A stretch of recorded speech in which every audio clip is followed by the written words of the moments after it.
Puntahan natin ang nawawala. Oh, Ang nawawalang si Senator Bato de la Rosa. asa na nga ba? Nawawala nga. Nawawala no. So anyway, iginit po ng mga abogado ni Senador Bato de la Rosa na hindi nila alam kung nasaan na siya. Sa naging interview po kay Attorney Israelito Torreon natin, na-interview natin siya nung Friday. Correct. Tanging ang pamilya ni De La Rosa pa lang daw ang nakausap niya magmula noong sila'y huling magkita ng Huwebes ng madaling araw. Posible pong daw kasi na itong ang Philippine National Police o ang PNP daw ang kinokontak ng nagtatago na senador. Pero pagtitiyak niya, hindi raw aalis ang bansa si De La Rosa. Okay? Samantala, disappointed daw si Pangulong Bongbong Marcos sa nangyaring gulo sa Senado at pagtakas nga ni De La Rosa. Ayon kay Palace Press Officer Claire Castro, mas mabuti raw kung sumuko na lamang itong si Bato. Kinontra rin ni Castro ang Senate siege at under attack na pahayag tungkol dito ni Senate President Alan Peter Cayetano at Senadora Amy Marcos. Taong bayan na raw ang bahalang humusga sa mga ulat kung stage ba ito o hindi. Na-judge nyo na ba? Nako. Pakinggan natin yung mga soundbite tungkol dyan. Siyempre, ganun po talaga. Ganun talaga. Wala po tayong magagawa. Kung yun po ang sinabi ng mga otoridad, okay naman po yun. Siguro po, antayin na lang po natin yung official na investigasyon. Sir, no, sir. Hintayin na lang po natin yung investigasyon. May tinanong lang po kasi na nasa airport daw. Daming kwento. Ito, may kwento pa na nasa airport.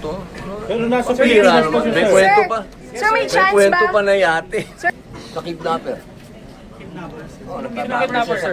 Sinong kidnapper, sir? Says pwede pong ipadala siya sa Hague, RA 1951. Sila, ayaw mo na yung mga lawyer na maglaban-laban dyan. Basta ako, si Bato, ayaw niyang makidnap.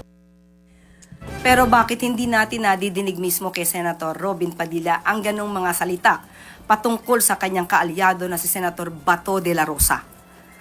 Meron bang ibang pagtingin? Meron bang tinititigan at merong tinitignan lamang? Mayroong nagtatakas o nagpapatakas?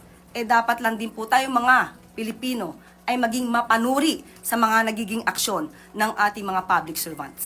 Si Senator Robin Hood Padilla, sinubukan kong pakinggan yung interview niya sa radyo kanina. May mga parts ako na hindi ko masyadong ma-decipher. Paano? Kasi parang pag tinatanong na, so kasama ka nga ba? Oh.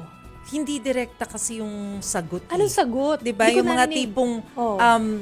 hintay mo na lang yung sa lawyer. Bahala na yung lawyer dyan. Yung mga ganun eh. So, hindi ko tuloy maintindihan na parang, ano ba? So, kasama ka nga ba talaga palabas? May mga ganun Kasi walang na parang categorical no. Oo. Hindi yes or no yung sagot kaya medyo confusing for me. So, kanina, doon naman sa press briefing sa Malacanang, ang tanong natin kay Yuse Claire Castro na parang, what do you think doon sa ginawang hakbang ni Senator Robin na kung totoo man nakasama nga siya ni Senator Bato?